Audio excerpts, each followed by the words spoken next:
Hi, this is Phil from SkiTalk. We are here with Ashley, who is chasing horizons on SkiTalk.com. Now, you can see Ashley is of petite stature, which means she needs to be in a smaller boot. Now, over the course of the years, you've run into some problems in trying to get into a right-size boot. You started off with a 23.5 and ended up into a 21.5. Let's talk about how we made that progression. Yep.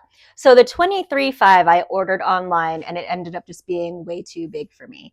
And then I was measured at a shop down in Big Bear and they measured me as a 21.5, but they didn't have any in stock at that point. So made do with rental boots at that time. Wasn't a very fun experience. Ended up going all the way from LA up to Mammoth and then was able to try on some 21.5s, but just had various problems with the fit. They weren't comfortable. So I ultimately ended up with a very low volume 22.5.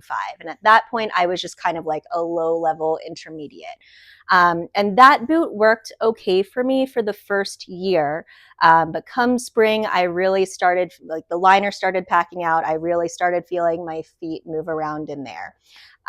So the shop added in some Beninis to add in that heel lock. And that worked well for a little bit, but again, the liners packed out, and I ultimately ended up moving to the zip fit.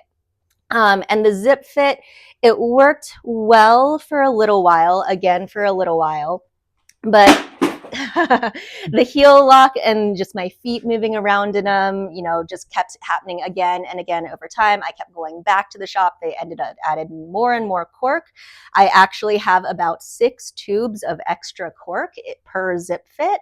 And even with all that extra cork, I could still feel my feet moving around in the boots, particularly as the weather got warmer.